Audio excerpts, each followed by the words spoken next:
ॐ नमः सिद्धेभ्यः। जय श्री ॐ नमः सिद्धेभ्यः।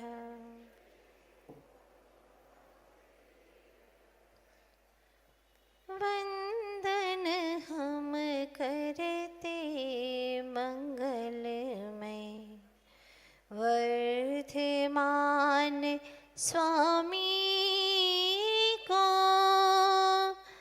संघ शिरोमणि शासन नायक महावीर स्वामी को वंदन हम करते मंगलमय वर्धमान स्वामी को, संघ शिरोमणि शासन नायक महावीर स्वामी को, जिन चरणों में गौतमादि ने सारा मत विसराया, जिन चरणों में गौतमादि ने सारा मत विसराया,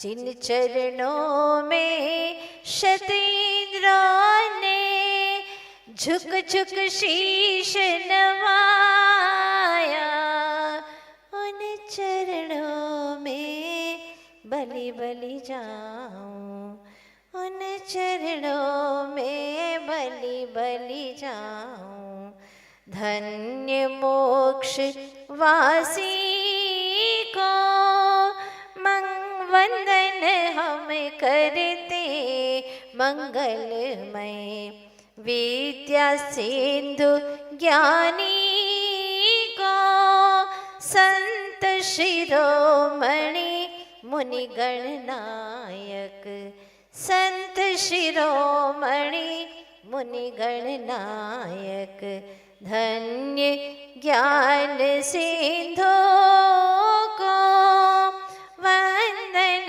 हम करते मंगलमय। आदि तीर्थंकर श्री आदिनाथ भगवान की, चैतन्य चमत्कारी श्री पार्श्वनाथ भगवान की, वर्तमान शासन नायक श्री महावीर भगवान की, संत शिरोमणि अध्यात्म योगी सिरपुर में साक्षात विराजमान आचार्य गुरुदेव श्री विद्यासागर जी महाराज की, पर्वराज पर्युषण महामहोत्सव की, उत्तम मार्दव धर्म की, अहिंसामय विश्व धर्म की, आरिका रत्न पूर्णमती माता जी की, वंदनीय आरिका संघ की।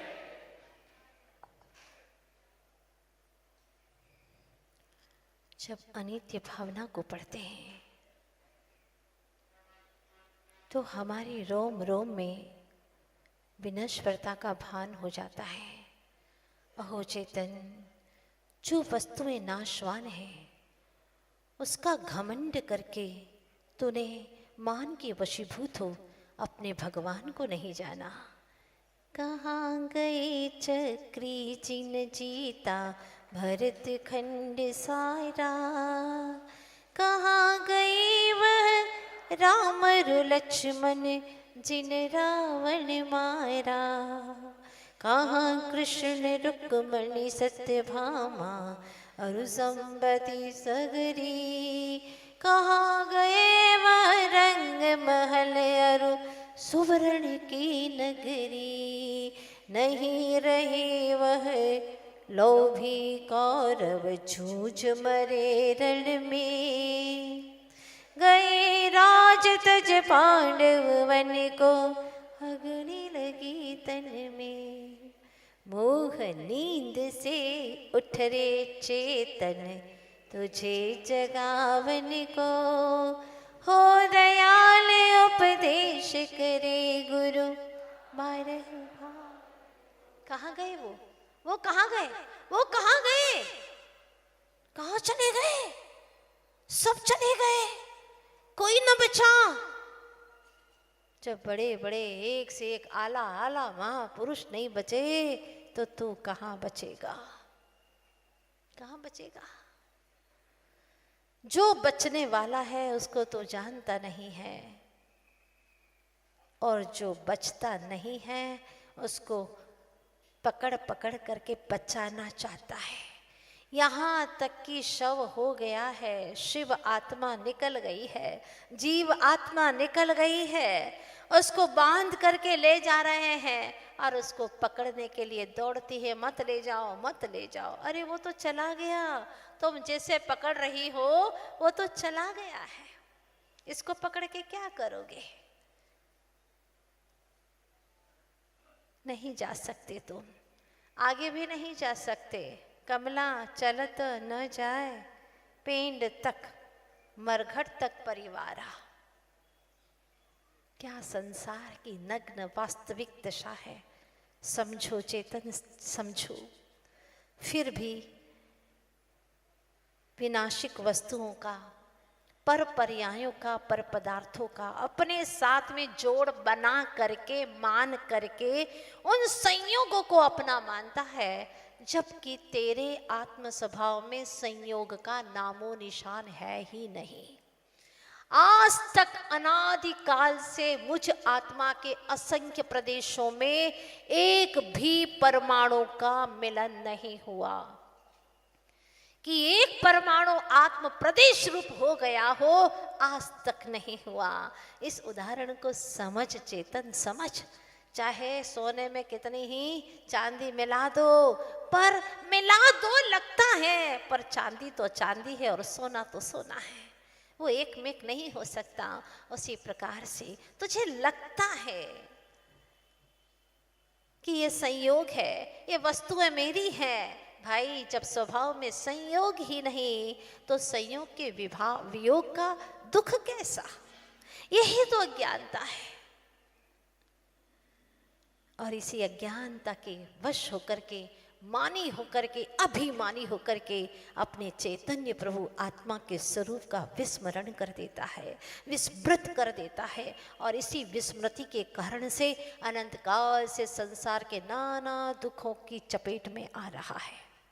नीचे उतर इस विकार से, विकार के गिरी पर चढ़ा बैठा है। जानता है ना, नदी बहती है, सागर तक मिलती है, तो पहले वह पर्वत से नीचे उतरती है। अगर वह ना उतरे तो क्या हो? यदि ना उतरे नीचे तो ऊपर ही कुंड बन जाए, और नीचे बह करके अगर आगे ना बहे तो डबरा बन जाए। इसलिए ध्यान रख, अहम विनाश का कारण है। सघनता, जैसे क्रोध करने से किडनी खराब होती है, बीपी हाई होती है, अल्सर होता है, आदि आदि अनेक प्रकार की ऐसी सघन बीमारियों का शिकार हो जाता है। तो जितना मानी होगा उतने शरीर में गांठें होंगी, ग्रंथियां बनेगी, मान की वशीभूत होकर के सघनता आएगी, ब्लड भी तुम्हारा गाढ़ा हो जाएगा, खून गाढ़ा हो जाएगा। अब पतला करने की दवाइयां खाओ। मान कषाय के वशीभूत हुए व्यक्ति को हार्ट की प्रॉब्लम होती है। जितना मानी होगा उतना ही हृदय की परेशानियां होगी।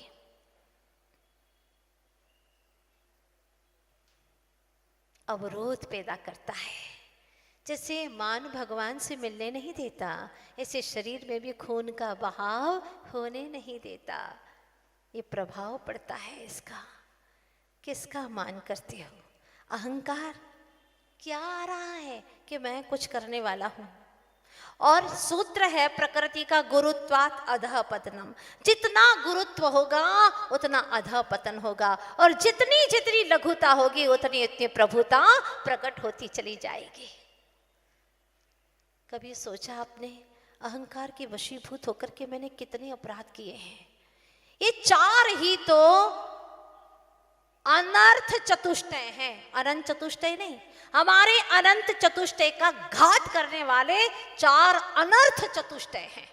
अहंकार, ममकार, मैं इसका करता हूं, मैंने किया है, ये सब कुछ मैंने किया है। अगर मैं नहीं होता ना तो कुछ नहीं होता। जैसे कि छिपकली विचार करती है कि सारी छत मेरे माथे के बल से टिकी हुई है, वरना कब से नीचे गिर जाती। क्योंकि हुआ भी एक बार ऐसे ही संयोग से, वो जिस छत पर थी और जैसे उसने छत से उस तरफ पार किया, दूसरी छत पर गई, वो छत नीचे गिर गई। अब तो पक्का हो गया, देखा मेरी वजह से सारी छत टिकी हुई थी। ये अहंकार, ये मान भाव आ गया। एक श्वान रथ के नीचे पहुंच गया। अब उसको भी एक भ्रम हो गया कि मैं चलता हूं तो रथ चलता है, मैं रुक जाऊं ना तो रथ भी रुक जाता है। और हो भी गया संयोग वशात, एक बार ऐसा ही वो रुका तो रथ भी रुक गया। अब तो पक्का हो गया कि देखो मेरी वजह से ये सब कुछ हो रहा है। वो बुढ़िया को भ्रम हो गया कि मेरे मुर्गे के बाग देने से सारे लोग जागते हैं, मैं ही नहीं रहूंगी ना, मुर्गा लेकर के चली जाऊंगी दूसरे गांव में तो पता चलेगा लोगों को, जागेंगे ही नहीं, सोते पड़े रहेंगे। क्या भ्रम है। और ध्यान रखिएगा, जब तक भ्रम जाल है, जब तक भ्रम पलता रहेगा, तब तक निज ब्रह्म का दर्शन होने वाला नहीं है। ये कर्तृत्व भाव की जब तक जड़ें फैलती रहेंगी, उससे हमारे जीवन में मृदुता की रोशनी, मृदुता की जो कोमलता है, वह हमारे जीवन में उतरने वाली नहीं है। इसीलिए अहम शब्द बहुत खतरनाक है, अरहम को उत्पन्न नहीं होने देता।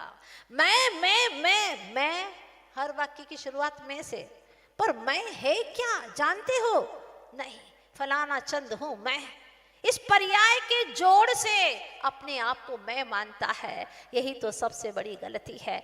भाई शरीर भी सच है और आत्मा भी सच है, दोनों सच है। शरीर झूठा नहीं है, शरीर भी सच है और आत्मा भी सच है। लेकिन इन दोनों के संयोग से जो अहंकार की निर्मित होती है, वह विचार झूठ है।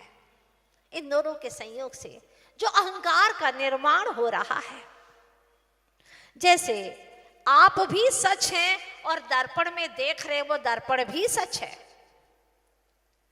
आप भी सच हैं और दर्पण भी सच है, लेकिन दर्पण में जो प्रतिबिंब दिखाई दे रहा है वह सच नहीं है। यह संयोग खतरनाक है। अपने कृत्य का प्रमाण पत्र पाना चाहते हैं, प्रशस्ति पाना चाहते हैं, फल की चाहत है। ऐसा ही एक व्यक्ति अपने अहंकार का पोषण करने के लिए कि मैं ये करने वाला हूं, मैं वो करने वाला हूं, और पहुंच गया जल के सेनापति के पास में। जल सेना के पास में पहुंच गया, सेनापति के पास पहुंचा और उसने कहा कि साहब, मैं वो जल में वो बनाते हैं ना उगल गुगल, वो मैं जानता हूं। आप तो जानते ही होंगे। क्या बोला? आप तो जानते ही होंगे कि जल के सेना के लिए जो उगल गुगल चाहिए वो मैं बनाना जानता हूँ, बहुत सुंदर बनाता हूँ। अब सेनापति कहे कि उगल गुगल है क्या भला, तो वो कहेगा कि तुम जल के सेनापति होकर के, जल सेना के सेनापति होकर के भी इतना नहीं जानते कि उगल गुगल क्या होता है। और बड़े अच्छे अंदाज में कह रहा है, चेहरे पर पूरी सत्यता का भाव लेकर के वह बोल रहा है।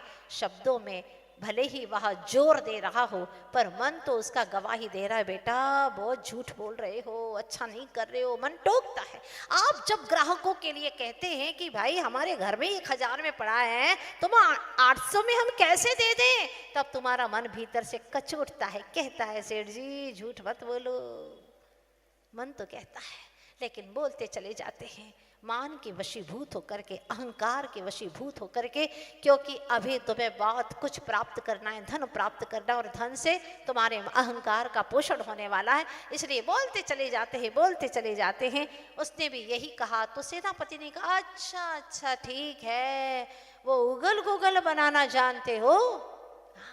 मैं बनाना जानता हूँ। तो ठीक है, तुम इंजीनियर के पास चले जाओ, वो आपको बता देंगे क्या करना है आगे के लिए। अब इंजीनियर के पास में पहुंच गया तो उसको भी यही कहा कि साहब मुझे सेनापति जी ने आपके पास में भेजा है, और वो जल सेना के लिए बहुत आवश्यकता पड़ती है उगल गुगल की, तो वो मैं बनाना जानता हूँ। सेनापति जी ने आपके पास में भेज दिया, उन्होंने यस कह दिया है और रखने का भी बोल दिया है। अब आप जैसा भी मुझे उचित निर्देशन देंगे वैसा। तो अब इंजीनियर सोचने लगा कि अगर मैं कहूँ कि उगल गुगल है क्या भला, तो सेनापति तो समझ गया है और मैं कहूँगा तो मैं मूर्ख ठहरूंगा। इसीलिए उसने भी उसी अंदाज में कहा, अच्छा वो, हाँ हाँ ठीक है। जैसे कई बार प्रवचन करने वाला प्रवचन करता है, आपको वो बात समझ में भी नहीं आती है, लेकिन आजू बाजू के लोग हंसते हैं तो आप लोग भी क्या है ये, मान है। कुछ लोग ताली बजा रहे, आपको कुछ बात समझ में नहीं आई, सो रहे थे, लेकिन जैसे ही तालियों की गड़गड़ाहट हुई आपने भी ताली बजा दी। क्यों?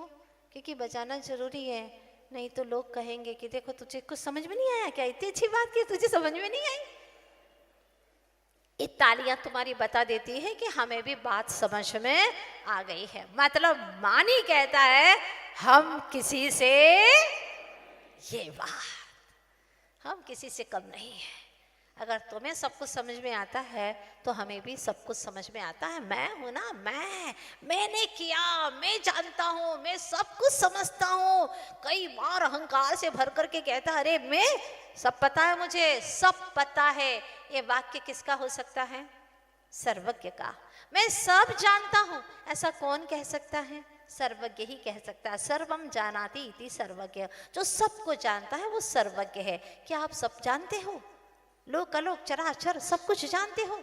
कुछ नहीं जानते हैं, लेकिन ऐसे ही डींग हाँकते रहते हैं और अपने अहंकार का पोषण करते चले जाते हैं।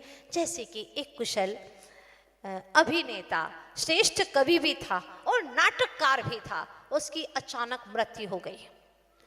तो जो फिल्म कंपनी का मालिक था वो भी उसकी विदाई में वहां पर आया।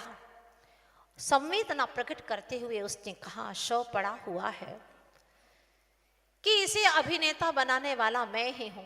अंत में वो श्रद्धांजलि में बोलते हैं ना कुछ लोग, हाँ, तो वह जो फिल्म कंपनी का मालिक था वो खड़ा होकर के कहता है कि इसको अभिनेता बनाने वाला मैं ही हूं और गली कूचों से उठा करके राजपथ पर पहुंचाने वाला भी मैं ही हूं, और वो भी मैं ही हूं जिसने सबसे पहले इसे नाटक कंपनी में जगह दी थी। वह भी मैं ही हूं जिसकी पहली पुस्तक प्रकाशित मैंने ही कराई थी।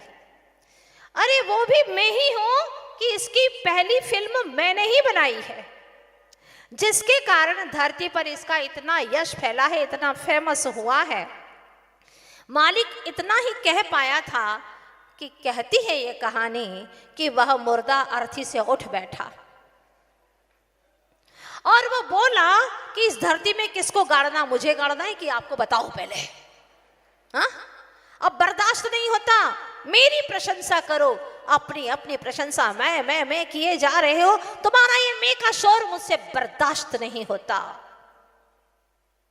ये मुर्दे की आवाज थी। मैं के स्वर में मृदुता का स्वर खो जाता है, मृदुता खो जाती है। आज जितनी भी लड़ाई है आपस की, अपने भीतर में भी जो लड़ाई चल रही है वो मैं की लड़ाई है। परिवार में भाई की लड़ाई चल रही है, किसकी है? अरे बाप बेटे की लड़ाई चल रही है मैं के कारण। रिश्तेदारों में लड़ाइयां चल रही हैं मैं के कारण। समाज में लड़ाई चल रही है मैं के कारण। पूरे विश्व स्तरीय दंगे हो रहे हैं मैं के कारण। अपनी योग्यता को तो देखता नहीं है और मुझे उस जैसा होना है। अगर मान लो दूसरे का हो रहा है सम्मान तो उसे लगता है कि मेरे जैसा हो रहा है अपमान, मेरा अपमान हो रहा है, उसका सम्मान क्यों हो रहा है? अगर स्वयं गुणवान बन जाओगे तो सम्मान मांगने की जरूरत नहीं पड़ेगी, सम्मान देने के लिए लोग आतुर रहेंगे। आचार्य भगवान गुरुवर श्री विद्यासागर जी महाराज के पास में लोग, बड़े बड़े लोग कहां से उनके चरणों में दौड़ते हैं, क्योंकि उनकी जीवन की चर्या ही ऐसी है। जिसका जीवन गुणों से परिपूर्ण है उसको सम्मान पाने की जरूरत नहीं रहती, सम्मान खुद ब खुद दौड़ता रहता है।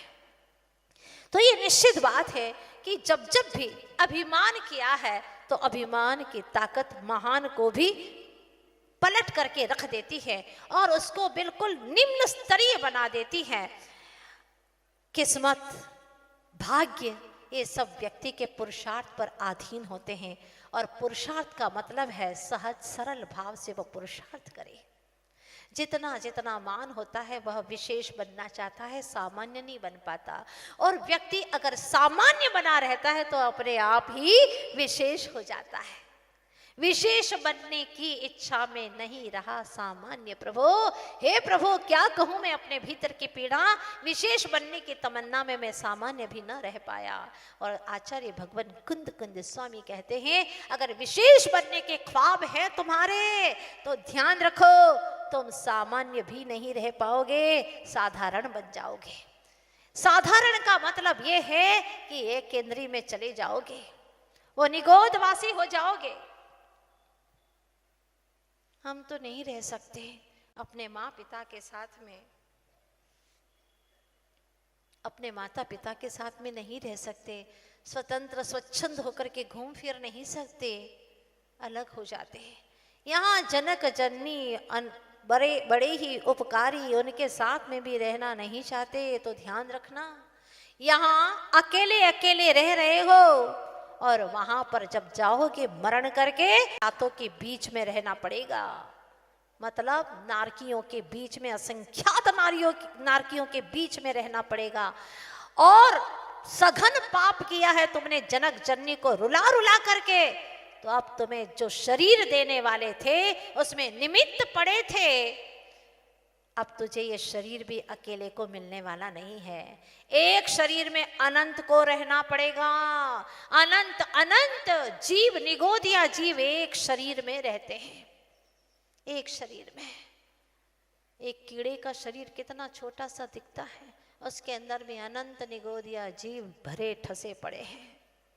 ऐसे रहना पड़ेगा। शरीर भी अलग से तुझे नहीं मिलेगा। बहुत स्वतंत्रता की बात करता था, अपनी पर्सनल होना चाहिए, पर्सनल लाइफ है, सब कुछ गुप्त होना चाहिए। ले अब रह तो सबके बीच में। इसलिए हे चेतन, सावधान हो जा। तू जो कर रहा है अहंकार की वजह से, ये अभिमान तेरे भीतर के भगवान को ढक देने वाला है। तू अपनी पुरुषार्थ पर विश्वास रख। अगर तेरा पुरुषार्थ सच्चा है तो तुझे उसका फल अच्छा ही मिलेगा। और किस्मत की एक आदत है, ध्यान रखना, कि वह पलटती जरूर है। और कहते हैं कि किस्मत जब पलटती है ना, तो अब सब कुछ पलट करके रख देती है। अच्छे दिनों में, इसीलिए आचार्य देव कहते हैं कि जब अच्छे दिन हो तो अहं मत करो, और जब बुरे दिन आ जाए तो सब्र करो। दोनों बातें, अच्छे दिन हो तो अहम मत करो और बुरे दिन आए तो थोड़ा सब्र करो। जब दौलत आती है तो यहाँ गर्दन पीछे की ओर चली जाती है, पेट आगे निकल आता है, तोंद निकल जाती है। और जब दौलत निकल जाती है तो वह उसका सिर आगे आ जाता है, झुक जाता है, बेचारे की कुबड़ निकल जाती है। दोनों में वह सहज नहीं है। एक में मानी है तो दूसरी अवस्था में दीनहीन बना घुमा फिरता रहता है, सोचता है अब मेरे पास में कुछ भी नहीं है। इसीलिए आचार्य कहते हैं कि पर द्रव्य के संयोग से अगर तुमने उसे माना है कि ये मेरा है और छूटेगा तो तुम वियोग से दुखी हो जाओगे। इसीलिए अहम छोड़ो और अरहम से अपना नाता जोड़ो। अरहम पद को पाओ। जब तक अहम नहीं छोड़ोगे अरहम दशा प्राप्त होने वाली नहीं है, क्योंकि पद और कद को अहंकार हमेशा खा जाता है। पद और कद दोनों को अहंकार खा जाता है। इसीलिए भावना करो प्रभु कहीं से भी मान का मेरे भीतर में भाव आता हो तो तत्काल निकल जाए, क्योंकि चार गतियों में चार कषायों की मुख्यता आचार्य भगवंतों ने कही है और हम देख भी रहे हैं। नरक में क्रोध कषाय की मुख्यता रहती है, तो मनुष्य गति में मान कषाय की, तिर्यंचों में मायाचारी की और देव गति में लोभ कषाय की मुख्यता रहती है।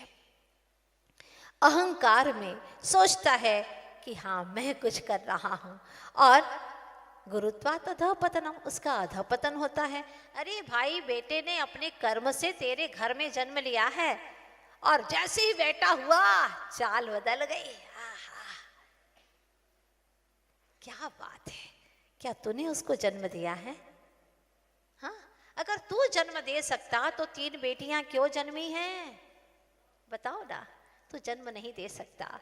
मैंने बड़ा किया है, तू बड़ा कर सकता है क्या? खींच खींच कर तूने बड़ा किया है। अगर उसका वामन संस्थान है तो चाहे कितनी ही औषधि पिला लो, वो लंबा होने वाला नहीं है।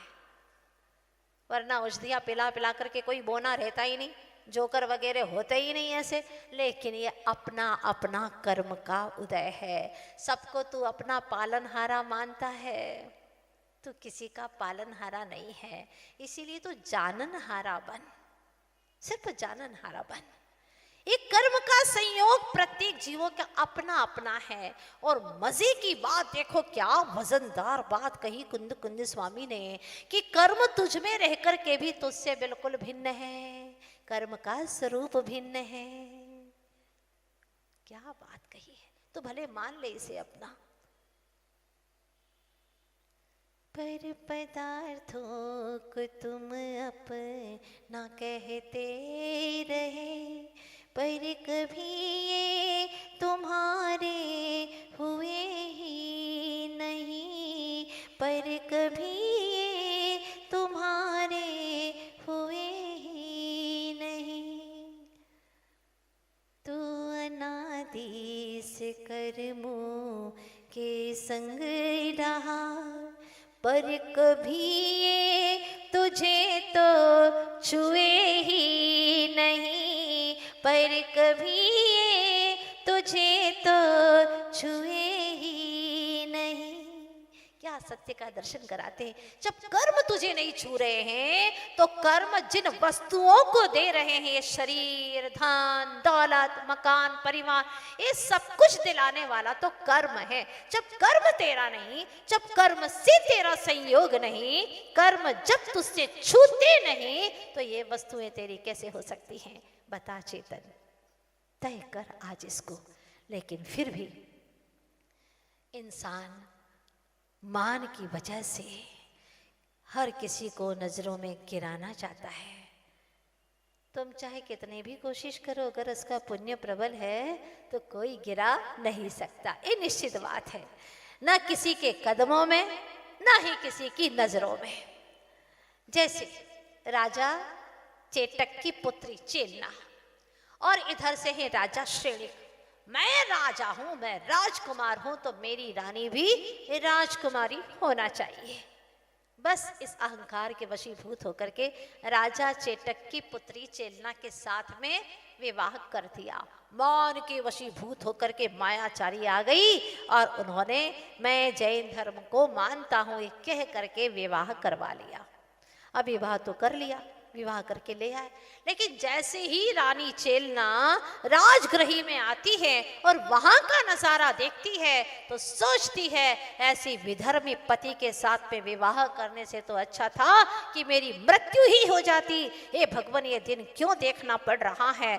लेकिन वह अपने पुरुषार्थ पर विश्वास रखने वाली चेलना सोचती है एक न एक दिन मैं इन्हें सच्चा जिन धर्मी बना के रहूंगी, सच्चा सत्य का धर्मी बना करके रहूंगी। और वह निरंतर भगवान के प्रति और गाढ़ और सघनता से भक्ति करती चली जाती है।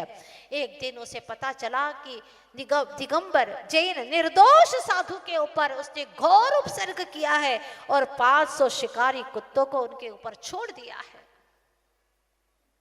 वह भगवान की भक्ति में लीन थी। जब उसे बाद में पता चला कि महाराज के ऊपर जब कुत्ते छोड़ दिए गए और मुनिराज ध्यानस्थ थे, उनकी मृदुता का ऐसा आभामंडल था, ऐसा आभामंडल था कि वह भयंकर शिकारी कुत्ते भी उनके आभामंडल में प्रवेश नहीं कर पाए और वहीं पर शीश झुका करके बैठ गए। जैसे आचार्य भगवान के श्री चरणों में नैनागिरी में भयंकर डाकू, नामी डाकू, दिन दहाड़े व्यक्तियों का जीवन खत्म करने वाला, लूटने वाला, वो भयंकर मूरत सिंह जैसा डाकू भी एक मूरत जैसा हो करके गुरुदेव के श्री चरणों में आकर के झुक गया, कर दिया आत्मसमर्पण। हे मार्दव मूर्ति गुरुदेव, आपके श्री चरणों में हमारा अनंत प्रणाम हो। इसमें भी उसका जी नहीं भरा। अब इसके बाद में तरकश से तीर निकाला और मुनिराज के ऊपर फेंक दिया, तीर चला दिया। क्या हुआ? मुनिराज की दिव्य तपश्चर्या से वह तीर परिक्रमा लगा करके वहीं पर खड़ा हो गया। मुनिराज के शरीर को भेद नहीं पाया। उनके वैराग्य का, उनकी समता का कवच था, वही ढाल थी। कोई ऊपर से ढाल नहीं ओढ़ी थी। शरीर के ऊपर एक तिल तुष मात्र भी परिग्रह नहीं था। वह अब आश्चर्य में पड़ गया। तीसरी बार उसने मुनिराज के गले में मरा हुआ सर्प डाल दिया। चींटियों को तो ज्ञान नहीं है ना ये, वह तो लगेंगी और निश्चित अब उनके ऊपर ऐसा उपसर्ग करेंगी कि वहां अब जीवित नहीं बचेंगे। मरा हुआ सर्प डाल दिया। आ करके रानी से कहा, देख तेरे गुरु महाराज के ऊपर सर्प डाल करके आया हूं मरा हुआ, अब कैसे बचेंगे? बड़ी गुण गाती थी ना, देख लेना अब जा करके। तब रानी चेलना को बड़ी पीड़ा होती है और वह कहती है कि स्वामी आपने बहुत अनर्थ किया है, घोर उपसर्ग करके अपनी आत्मा के ऊपर उपसर्ग किया है और इससे तुम्हें भाव भाव तक दुख भोगना पड़ेगा। भाव भाव तक तुम्हें नरकों जैसी वेदना भोगनी पड़ेगी, बच नहीं पाओगे। पश्चाताप करो स्वामी, क्योंकि वो मेरे सच्चे गुरु हैं, मेरे दिगंबर गुरु हैं, मेरे वैरागी वीतरागी गुरु हैं। वो कभी भी टस से मस नहीं हो सकते, प्राणांत हो जाएगा, लेकिन वो कभी भी धर्म को छोड़ने वाले नहीं है। वो अपना ध्यान का आसन नहीं छोड़ेंगे। अरे उनके भक्त ही अकलंक निकलंक जैसों ने अपने प्राण तज दिए, लेकिन जिन धर्म को नहीं छोड़ा। यह तन जाई तो जाए, मेरा जैन धर्म ना जाए। बालिकाओं सुनो, चाहे तन जाए तो जाए, लेकिन हमारा जैन धर्म छोड़ करके हम कहीं नहीं भागेंगे। चाहे कुछ भी हो जाए, गुरुदेव के चरणों में चले जाएंगे, लेकिन जैन धर्म को छोड़ करके ये असली सत्य धर्म जो हमें अनंत भवों के पुरुषार्थ से मिला है, उसे छोड़ करके हम जाने वाले नहीं हैं। धन्य है वे। और जब मरा हुआ सर्प भी डाल दिया, शांत भाव से विराजमान रहे, अपने ही ध्यान में लीन रहे और ज्ञान की गुफा में विराजमान हो गए। आचार्य भगवान गुरुवर श्री विद्यासागर जी महाराज हमेशा कहते हैं कि कोई विरोध करे तो उन्हें जवाब नहीं देना, क्योंकि वक्त उन्हें स्वयं जवाब देने वाला है। ये निश्चित बात है, कर्म उन्हें जवाब देंगे। हम क्यों दें? हम कर्म का कार्य क्यों करें? जो कार्य कर्म अचेतन कर सकता है, तो चेतन होकर के ये कर्म क्यों कर रहा है? क्यों अपनी शक्ति का बिगाड़ कर रहा है? इसलिए तू मत कर, कर्म स्वयं उसे अगर बुरा किया है तो कर्म उसे जरूर जवाब देगा। अहंकार से भर करके वह जब पत्नी से कहता है, मेरे स्वामी ऐसे नहीं हो सकते, मेरे स्वामी, मेरे प्रभु, मेरे गुरु, वो वहां से जा नहीं सकते। अरे कब के भग गए होंगे सांप फेंक करके, देखना। नहीं, वो नहीं जा सकते। और जा करके देखा, रात भर में मुनिराज के शरीर के ऊपर असंख्य चींटियां आकर के मंडरा रही थी, लेकिन चेहरे पर वही शांत भाव, वही सौम्यता। सर्प को दूर कराया, चींटियों को नीचे निकाला। इसके बाद में नीचे शक्कर डाल दी, चींटियां नीचे निकलने लगी। जब मुनिराज को देखा, मुनिराज ने ध्यान मुद्रा छोड़ी पूर्ण होने के बाद में, और जब नमोस्तु किया, तब पत्नी ने रो रो करके कहा, स्वामी आपने तो नरक का ही बंद कर लिया। निर्दोष साधु के ऊपर संत सतावे तीनों जावे, तेज बल और वंश, ऐसे ऐसे कई गए जैसे कौरव रावण कंस कई गए। और स्वामी आपने क्या किया? तब वह बार बार सोचता है कि कहीं सच में मेरा नरकगामी का, मैंने कहीं नरक आयु का बंध तो नहीं कर लिया। मुनिराज के चरणों में प्रणाम करता है, पर मुनिराज को कोई भेद नहीं था। रानी चेलना में और राजा श्रेणिक में कोई भेद नहीं किया। धन्य है जिन्होंने समता से शत्रुता में भी वही परमात्मा दशा का दर्शन किया, और वह जानते थे वह ज्ञानी महामुनीश्वर कि यह जीव निकट भव्य जीव है, इतना बड़ा पाप किया है तो पश्चाताप करके वह भगवान भी बन सकता है। ये तो मेरे कर्म का उदय था, अच्छे से आशीर्वाद दिया। आप लोग ये मत सोचना कि हम भी बड़े से बड़े पाप कर लें और फिर इसके बाद में एक न एक दिन तो धोना ही है, धुल जाएंगे पाप। ऐसा नहीं होता। वो राजा श्रेणी था, वह प्रथम तीर्थंकर का, आगामी प्रथम तीर्थंकर का जीव था। अगर तुमने थोड़ा सा भी मद किया ना, इसका फल बहुत खतरनाक होगा। ये बात ध्यान रखना, क्योंकि धोने के लिए आपके पास में कोई भेद ज्ञान की साबुन नहीं है। इसलिए छोटे से छोटे पाप को करने में भी सोचना, विचार करना कि ये पाप किया है। यही छोटा सा पाप बहुत बड़ा रूप धारण कर सकता है, क्योंकि कषायों की तीव्रता है। 8 प्रकार के मत बताए हैं रत्न कर्ण श्रावकाचार में। ज्ञानम पूजा कुलम जाति बलम वृद्धि तपो वपुः अष्टावाशित्व मानित्वम स्वयं माहुर्क तस्मया। जो इन 8 मदों से रहित हो जाता है वही सम्यक दर्शन को प्राप्त कर सकता है। सम्यक दर्शन का उजाला तभी हो सकता है जब वह भीतर में इस मान और मत को छोड़ दे। कैसे छोड़े?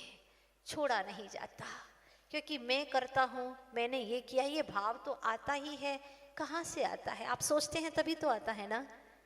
जो सोच है उसके ऊपर हावी कर दो तत्व ज्ञान को, वेद ज्ञान को रख दो उसके ऊपर। क्या मजाल कि ये भाव आ जाए। आसमान को छूना चाहते हो तो मान के बलबूते पर छू ना पाओगे। ध्यान रखना, सिर्फ आसमान को छू लेना ही कामयाबी नहीं है। वो कामयाबी नहीं है।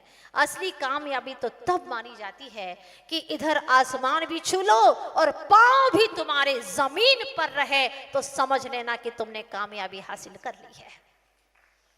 अकेले आसमान में उड़ोगे तिनके की भांति तो एक दिन कीचड़ के गर्त में गिर करके लथपथ हो जाओगे।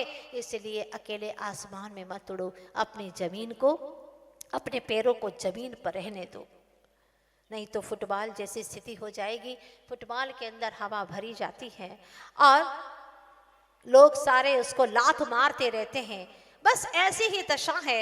यह जीव जब अपने भीतर में अहंकार की हवा भर देता है और फूला फूला नहीं समाता है तो कर्म उसको लात मारते हैं, लात मारते रहते हैं। कभी इस योनि से उस योनि में, उस योनि से उस योनि में, इस तरह से वह भटकता रहता है।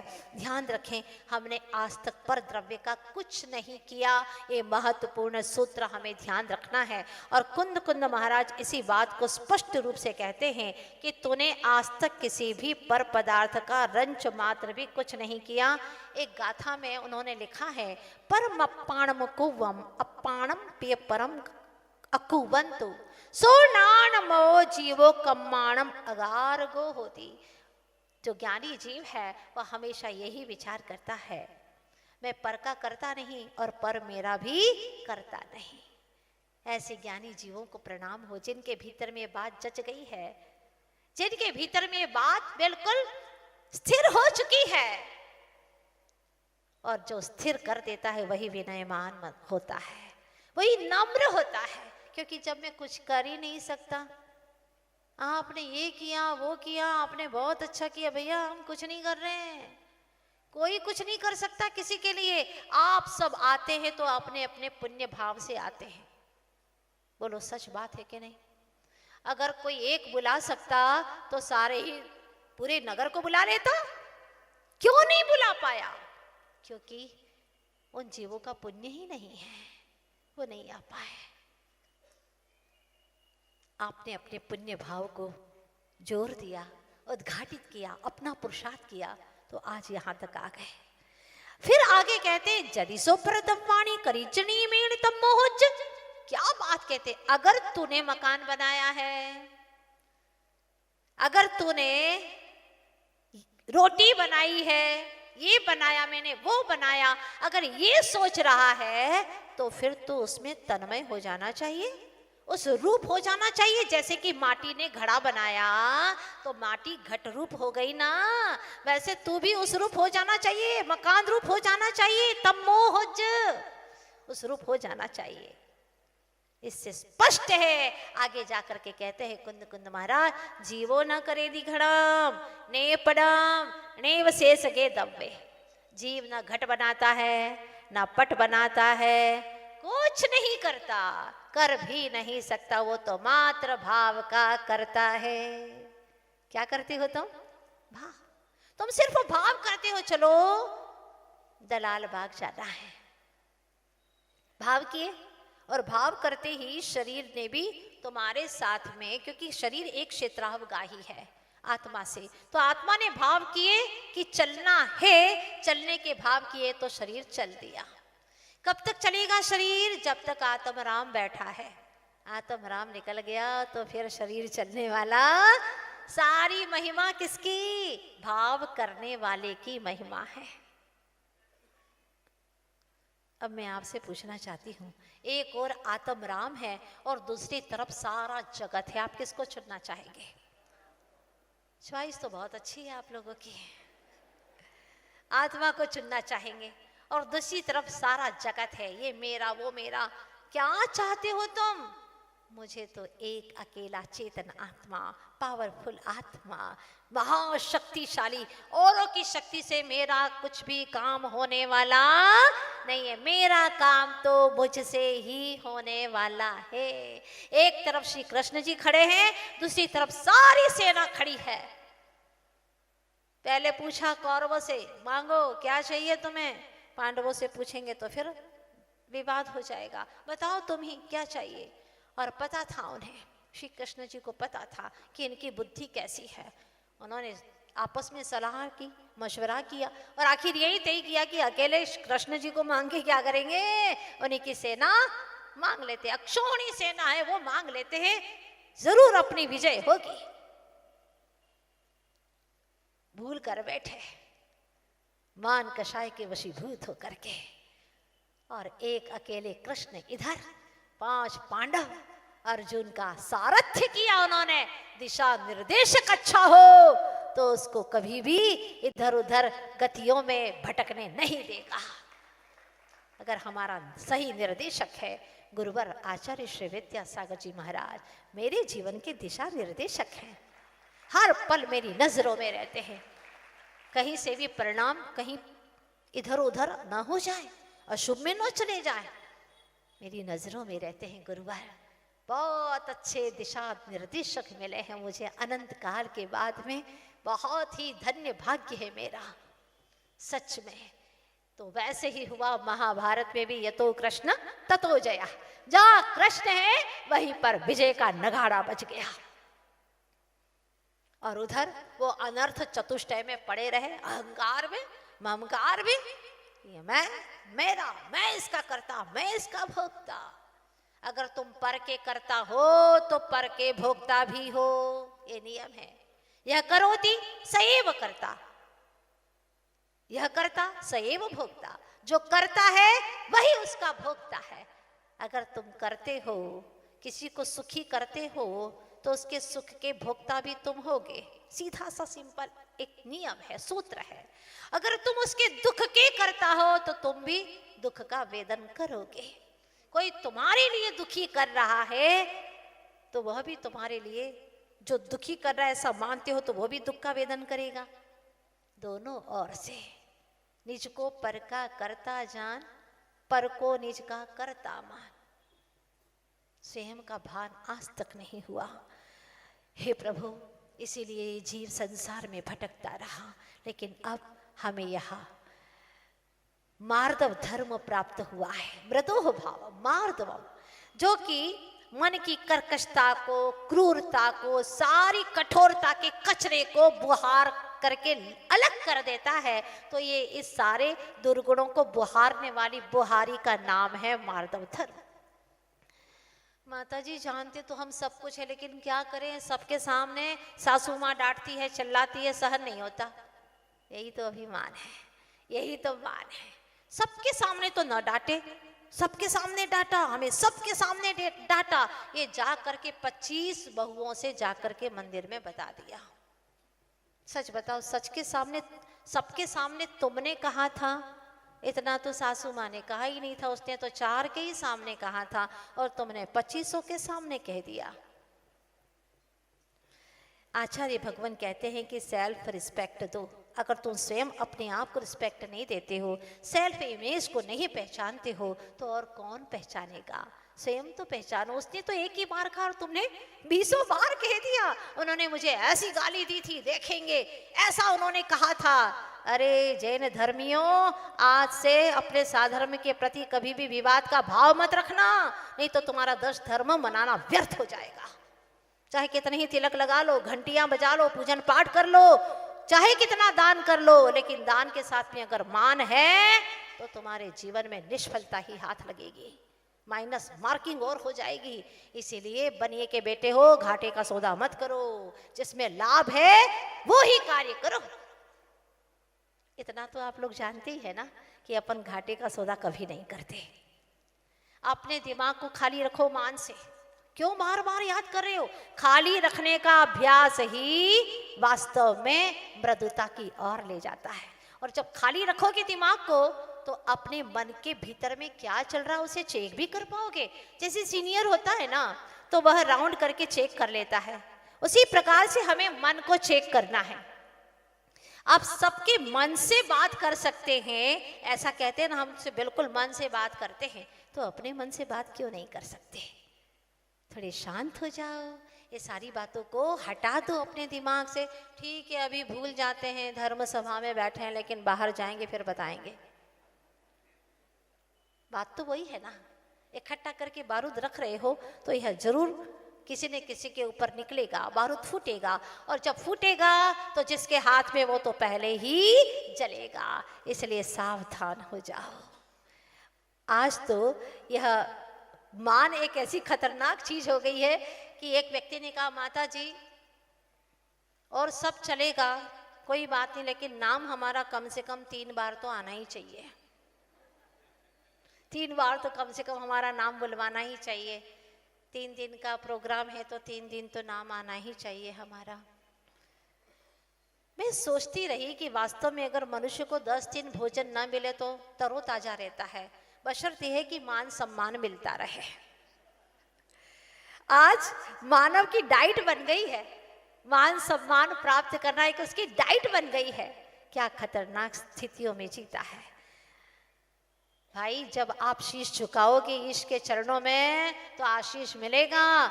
शीश तो झुकाना नहीं, अकड़ करके खड़े रहना, और चाहते हो कि हमें भी ऐसा ही आशीष मिले। कैसे मिलेगा?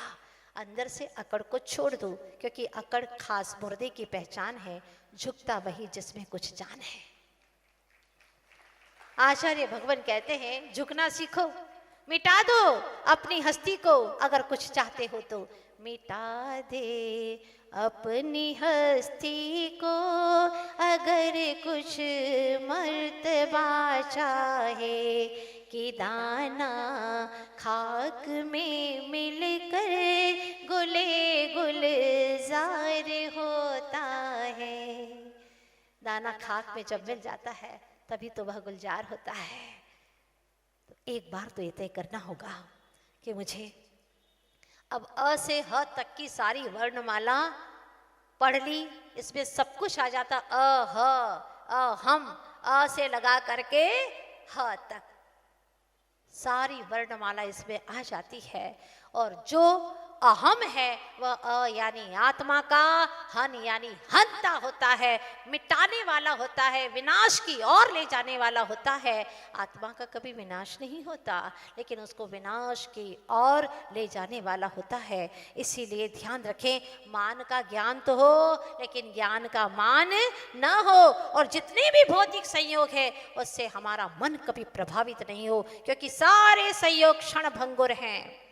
आज दर्शन तो कम हो रहा है, प्रदर्शन ज्यादा हो रहा है, सिर्फ मान कषाय के वशीभूत होकर के। इसीलिए दर्पण की भांति रहो, पाए तो प्रसन्न नहीं और खोए तो कभी खिन्न नहीं होता। इस तरह से आधा घंटा तो सजाते हैं शरीर को और 2 मिनट के लिए दर्शन करते हैं भगवान के। वो भी ये देखते हैं कि कोई देख रहा है कि नहीं, मुझे देख रहा है कि नहीं। इस तरह से अपने अभिमान को रूप मत का पोषण करते करते अनंत काल बीत गया। स्टेटस का एक सिंबल बना करके कि मेरा स्टेटस अच्छा रहे। अरे भाई, अपने ओहदे की क्या चिंता करता है, अपने परिणाम अच्छा रख तो 3 लोग का नाथ बन जाएगा। क्या कहे तुझे, सब भावों के ऊपर डिपेंड करता है। आज से सोच ले कि मुझे किसी क्षण भंगुर वस्तुओं का मान करना ही नहीं है। तो आप लोग भूल तो नहीं गए ना वो उगल गुगल वाली कथा को? हाँ, वो पूरी कर देना चाहती हूँ। हुआ ये कि वह पहले पहुंच गया था सेनापति के पास। उसने कहा कि तुम जाओ इंजीनियर के पास में। अब वहां पर पहुंच गया। वहां पहुंच गया तो इंजीनियर ने भी कहा, अच्छा ठीक है, उगल गुगल बनाना जानती हो तुम? जबकि जानता कुछ नहीं था वो खुद भी। कहता है ठीक है, कप्तान के पास में चले जाओ, कैप्टन तुम्हें बता देगा कि आगे क्या करना है। उसने भी सरका दिया आगे। अब वह जाकर के वहां पर भी यही कहता है कि देखो, मैं वहां से आया हूँ, फिर वहां गया, उन्होंने कहा कि वो सब बता देंगे। वो सब कुछ जानते हैं उगल गुगल के बारे में, ऐसा आपके लिए कहा है। अच्छा, ऐसा कहा है कि मैं सब कुछ जानता हूँ। अब कैप्टन सोचने लगा कि अगर मैंने कह दिया कि मैं नहीं जानता हूं तो बड़ा अनर्थ हो जाएगा, अब क्या करूं। ठीक है, अच्छा उगल गुगल बनाना जानते हो तुम, ठीक बात है। कितने दिन में बना लोगे? सब वही 3 महीने करीब लगेंगे और बना दूंगा मैं। एक जोड़ पूरा तैयार कर दूंगा। और वो दिमाग से सोचता है, पता नहीं एक जोड़ क्या है, कितनी जोड़ बनाएगा, कैसी जोड़ी होती है, कुछ जानता करता हूँ नहीं मैं। फिर भी चलो ठीक है, क्या क्या सामान चाहिए उसको दे दिया और 3 महीने के लिए समय दे दिया, मोहलत दे दी। आसपास में चारों तरफ खबरें पहुंच गई कि उगल गुगल बनाने वाला आया है। पर है क्या उगल गुगल, कुछ पता नहीं है। 3 महीने हो गए और आज इसका प्रदर्शन होने वाला था। और सारे इंदौरवासी भी वहां पर बैठे हुए थे, दरबार के अंदर, सभा के अंदर बैठे हुए थे। राजसभा में उसका प्रदर्शन होने वाला था। सब लोगों से कहा आज उगल गुगल का प्रदर्शन होने वाला है। सुन रहे हो आप लोग? पर किसी बंदे ने आकर के ये नहीं कहा कि उगल गुगल है क्या भला, क्योंकि पहले ही उन्होंने कह दिया था कि आप सब जानते हैं कि उगल गुगल जो जल सेना के लिए आवश्यक होता है वो यहाँ बनाया जा रहा है। अब कौन कहे कि हम नहीं जानते? जो कहेगा वो मूर्ख माना जाएगा। आज इंसान अपना मान का कवच एक चेहरे पर बना करके रखता है। अगर कोई पूछता है तो ऐसा चेहरा बनाता जैसे उसे तो सब कुछ आता हो। अरे भाई, नहीं आता है तो कह दो ना कि मुझे नहीं आता, हम बाद में आपको पढ़ करके बता देंगे। लेकिन अहंकार बोना नहीं होने देता, ये तो स्वीकारता ही नहीं है। इसीलिए तो उसका पतन होता है। देखो ना वो रावण को, लंका, रावण की लंका अहम के कारण से ही तो जल गई। ईंट से ईंट बज गई कहते हैं। रावण का मौसेरा भाई था, पद्म पुराण में वर्णन आता है इसका।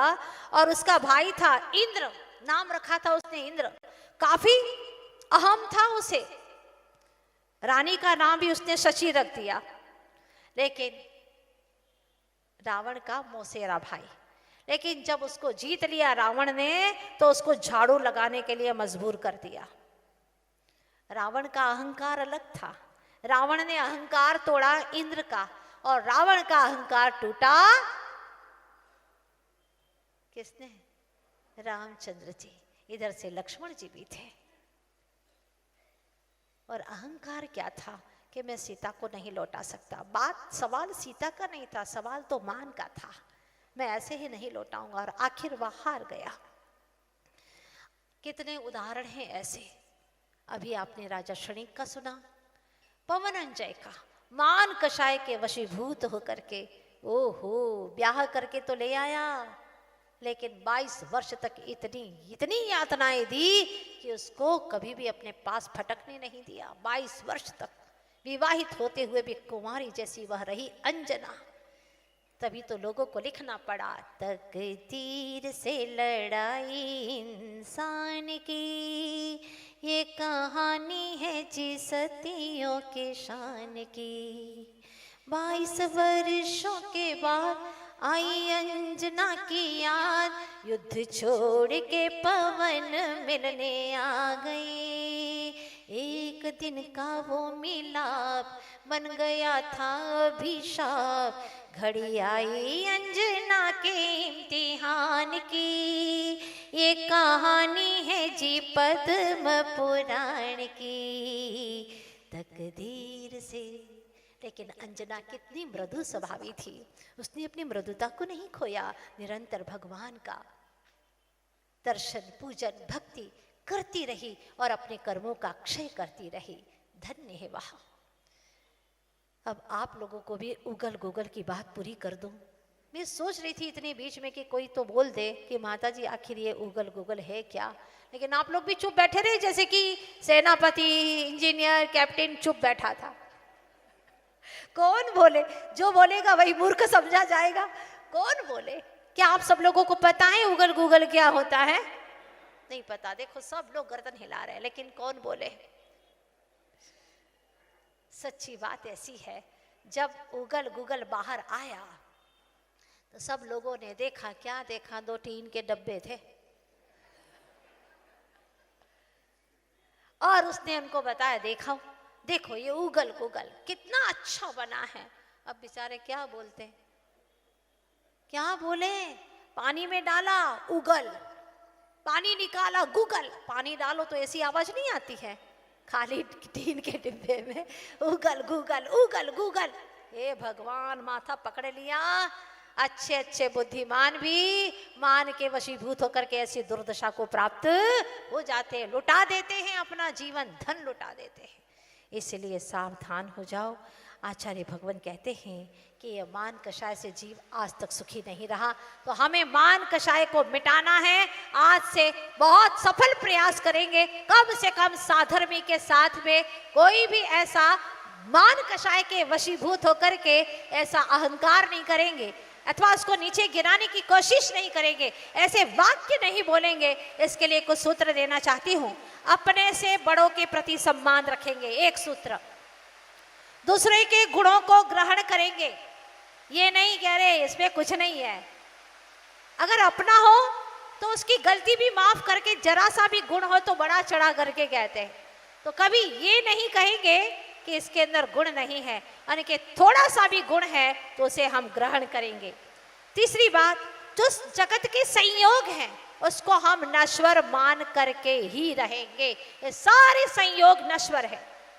जो पर वस्तुएं हैं उनको पर मानेंगे।